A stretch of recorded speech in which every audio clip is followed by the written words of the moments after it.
গতদিনের ক্লাসে আলোচনা করা হয়েছিল সেট 9। আজকে দেখো এসএলএসটির সেট 10। দেখো প্রথম প্রশ্নটি হচ্ছে যে চর্যাপদের প্রথম পদটি কোন রাগে রচিত? গবড়া রাগে, পটমঞ্জুরি রাগে, রামক্রী রাগে না মল্লারি রাগে? উত্তর করো।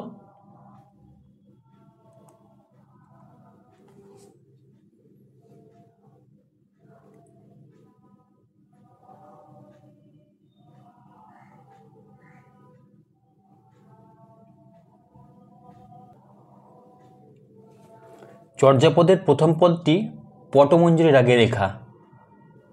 অপশন খ। এই প্রথম পদটির পদকর্তা হচ্ছেন লুইপাদ। লুইপাদ।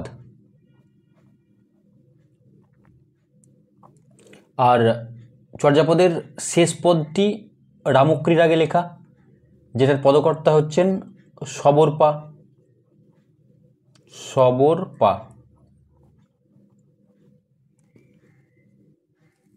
পরের প্রশ্নটি দেখো, 2-এর দাগের প্রশ্নটি হচ্ছে দেখো, গিরিশচন্দ্র ঘোষ তাঁর কোন নাটকে প্রথম গৈরিশ ছন্দের প্রয়োগ করেন?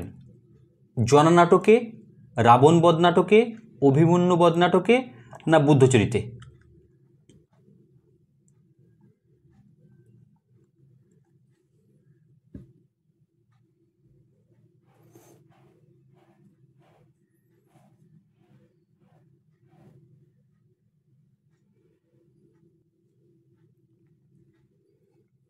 গিরিশচন্দ্র ঘোষ রাবণ বধ নাটকে প্রথম গৈরিশ ছন্দের প্রয়োগ করেন।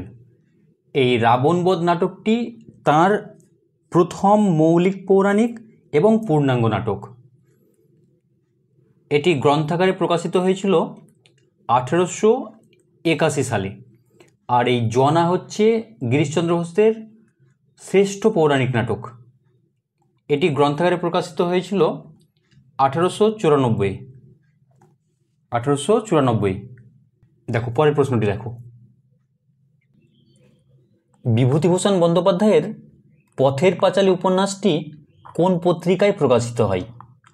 বিচিত্রা পত্রিকায়, ভারতবর্ষ পত্রিকায়, যমুনা পত্রিকায় না প্রবাসী পত্রিকায়?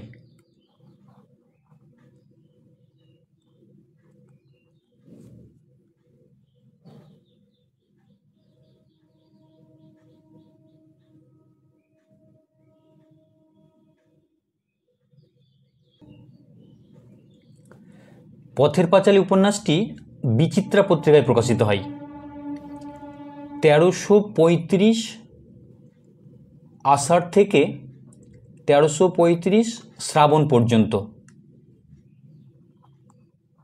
এই পথের পাঁচালী উপন্যাসটি হচ্ছে লেখকের প্রথম উপন্যাস। উপন্যাসটিতে 3টি খণ্ড রয়েছে: বল্লালি বালাই, আমাটির ভেপু আর অক্রুর সংবাদ। পরের প্রশ্নটি দেখো, অস্ত্রের বিরুদ্ধে গান কবিতায় কবি আমি এখন হাজার হাতে পাই এই পংক্তির মধ্যে দিয়ে কি বোঝাতে চেয়েছেন? তিনি 1000 হাত পা বিশিষ্ট, অগণিত মানুষ তার সঙ্গে, 1000 মানুষ তার সঙ্গে না কোনোটিই নয়?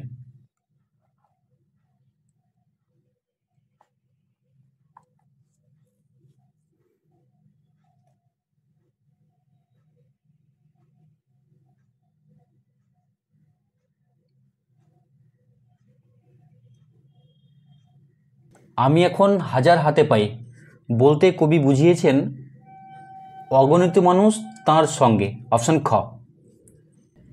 এই অস্ত্রের বিরুদ্ধে গান কবিতাটি পাতার পোশাক কাব্যগ্রন্থের অন্তর্গত। পাতার পোশাক। পরবর্তী প্রশ্ন দেখো,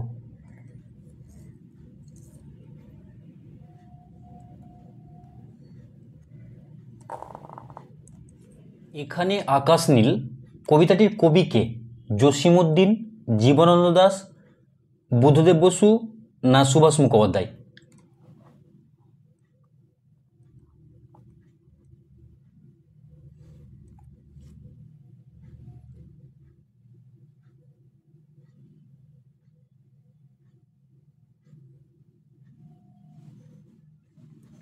এখানে আকাশ নীল কবিতাটির কবি হচ্ছেন জীবনানন্দ দাশ, অপশান খ। এটি হচ্ছে তোমার নবম শ্রেণীর সাহিত্য সম্ভার থেকে নেওয়া একটা কবিতা। পরের প্রশ্নটি দেখো, ভগ্ন শিব মন্দির, ভগ্ন শিব মন্দির মধুসূদন দত্তের কোন নাটকের পূর্ব নাম? একে কি বলে সভ্যতার, বুড়ো শালিকের ঘাড়ের ওর, কৃষ্ণকুমারীর না শর্মিষ্ঠার?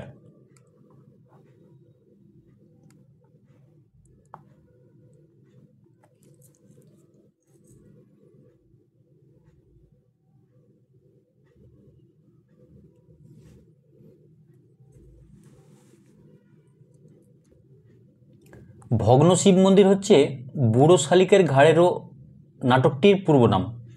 এই নাটকটি হচ্ছে তোমার প্রহসন জাতীয় নাটক। প্রহসন জাতীয় নাটক, এর উল্লেখযোগ্য চরিত্রগুলি হচ্ছে ভক্তপ্রসাদ, হানিফ, ফতেমা ইত্যাদি। পরের প্রশ্নটি দেখো, মানিক বন্দ্যোপাধ্যায়ের প্রথম রচিত উপন্যাস কোনটি? দিবারাত্রির কাব্য, পুতুল নাচের ইতিকথা, জননী না পদ্মনদীর মাঝি?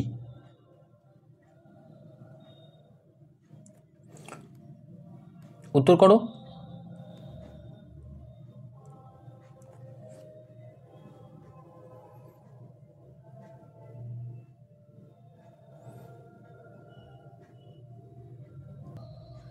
মানিক বন্দ্যোপাধ্যায়ের প্রথম রচিত উপন্যাস হচ্ছে দিবারাত্রির কাব্য এবং প্রথম প্রকাশিত উপন্যাস জননী।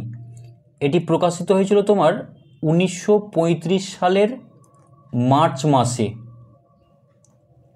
আর এর ঠিক 4 মাস পরে দিবারাত্রির কাব্য 1935 সালের জুলাইয়ে প্রকাশিত হয় এবং এটি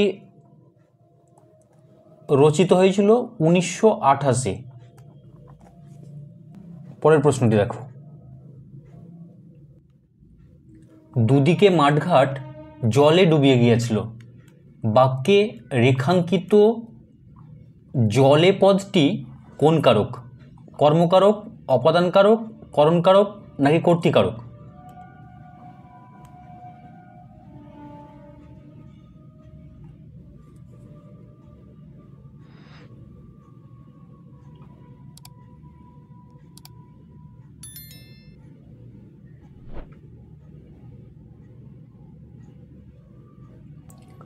জলে পদটি হচ্ছে তোমার করণকারক।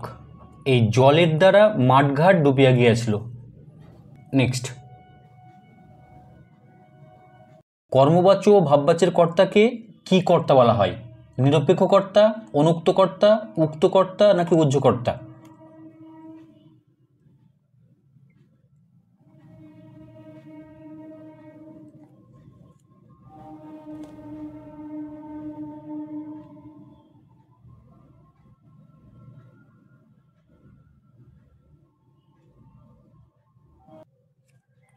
কর্মবাচ্য ও ভাববাচ্যের কর্তাকে বলা হয় অনুক্ত কর্তা, অপশন খ। আর কর্তৃবাচ্যের কর্তাকে বলা হয় উক্ত কর্তা। পরের প্রশ্নটি দেখো, 10 দাগের প্রশ্নে বলেছে দেখো, প্রেমেন্দ্র মিত্রের নিরুদ্দেশ গল্পটি কোন ঋতুর প্রেক্ষাপটে রচিত? গ্রীষ্ম ঋতুর প্রেক্ষাপটে, বর্ষা ঋতুর, শীত ঋতুর নাকি বসন্ত ঋতুর?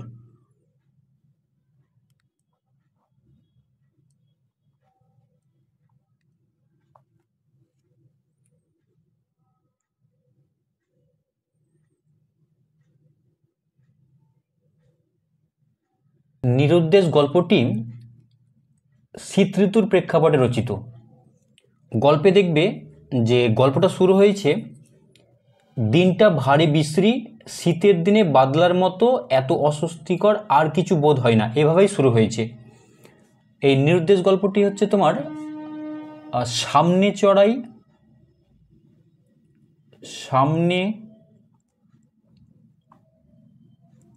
চড়াই গল্পগ্রন্থের একটি গল্প। পরের প্রশ্নটি দেখো, কোন উপন্যাসে নেতাজি বালক সংঘের উদ্যোগে যে 20 ঘন্টা ভ্রমণ প্রতিযোগিতা হয়েছিল তার উদ্বোধন করেছিলেন কে? কৃষ্ণপ্রসাদ মাইতি, শ্রীকৃষ্ণচন্দ্র মাইতি, বিষ্ণুধর নাকি ক্ষিতি সিংহ?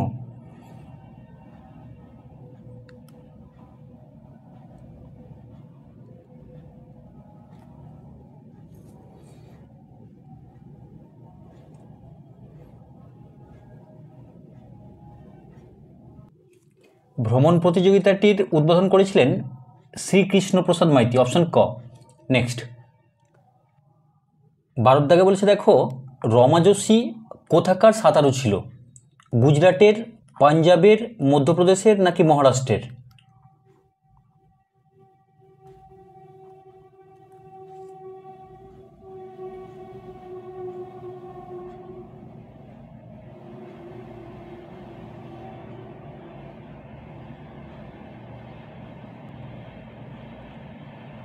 রমা যোশী ছিল মহারাষ্ট্রের সাঁতারু, অপশন ঘ। আর গুজরাটের আমি পাটেল,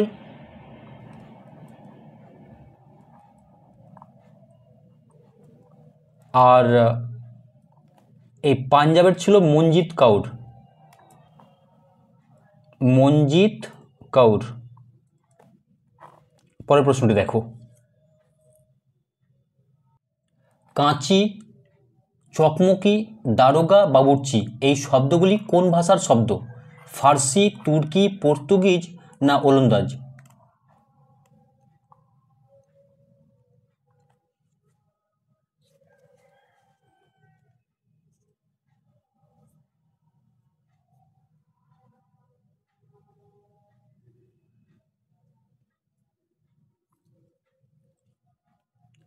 কাঁচি, চকমকি, দারোগা, বাবুর্চি এই শব্দগুলি হচ্ছে তোমার তুর্কি ভাষার শব্দ, অপশন খ। নেক্সট, 14 দাগের প্রশ্নটি বলেছে দেখো, পড়লে ঘরে বসে হাওয়া বদলের ফল হয় আরণ্যক উপন্যাস সম্পর্কে এরূপ মন্তব্যটি করেছেন কে? রবীন্দ্রনাথ ঠাকুর, রাজশেখর বসু, সৈয়দ মুজতবা আলী না মানিক বন্দ্যোপাধ্যায়?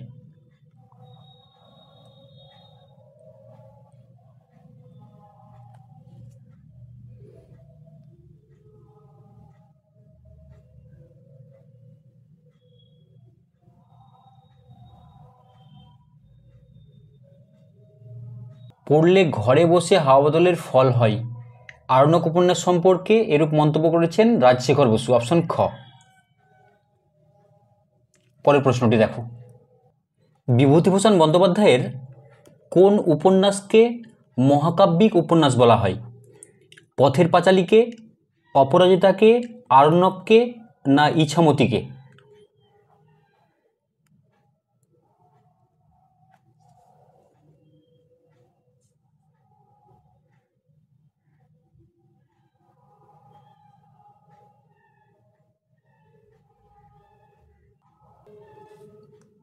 বিভূতিভূষণ বন্দ্যোপাধ্যায়ের ইছামতিকে মহাকাব্যিক উপন্যাস বলা হয়, অপশন ঘ। নেক্সট, বোমযাত্রী ডায়েরি অংশটি কোন পত্রিকায় প্রকাশিত হয়? আনন্দমেলা পত্রিকায়, আনন্দবাজার পত্রিকায়, সন্দেশ পত্রিকায় নাকি ভারতবর্ষ পত্রিকায়?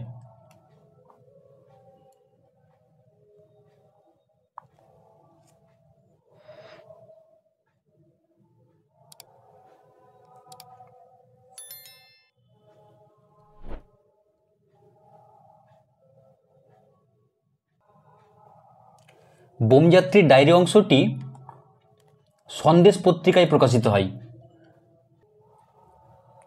আশ্বিন, কার্তিক ও অগ্রহায়ণ সংখ্যায় 1368 বঙ্গাব্দে। নেক্সট, কালিদাসের মেঘদূত গীতিকাব্যটি কোন ছন্দে লেখা? অমৃতাক্ষর ছন্দে লেখা, পাদাকুলক ছন্দে, মন্দাক্রান্ত ছন্দে না কোনোটিই নয়?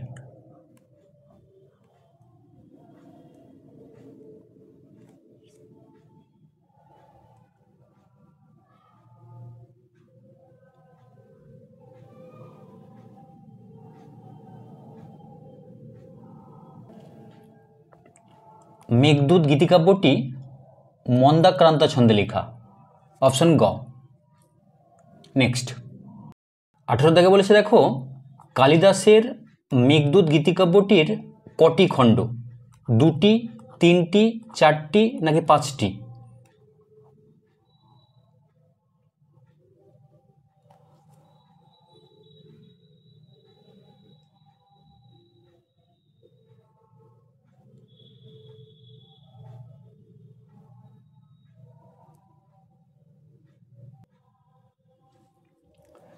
মেঘদূত গীতিকাব্যের 2টি খণ্ড, পূর্ব মেঘ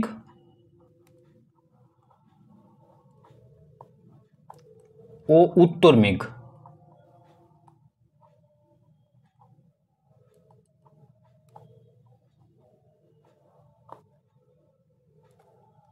পরের প্রশ্নটি দেখো, টলস্টয়ের প্রথম উপন্যাস কোনটি? War and Peace, Anna Karenina, the Devil, the Kreutzer Sonata. উত্তর করো।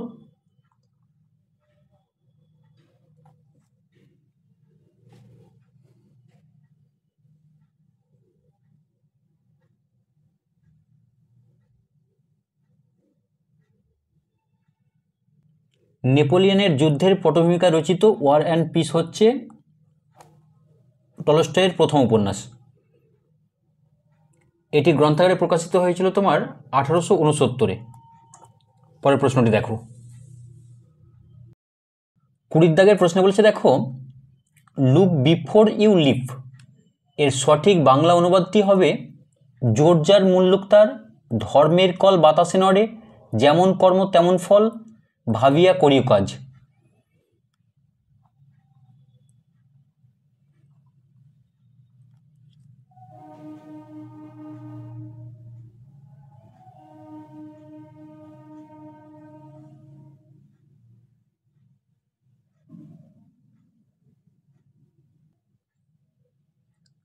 লুক বিফোর ইউ লিভ এটি হচ্ছে তোমার ইংরেজি একটা প্রবাদ, যার বাংলা সঠিক অনুবাদটি হচ্ছে ভাবিয়া করিও কাজ। আজকের সেটের এটাই শেষ প্রশ্ন। চলো আজ এই পর্যন্তই।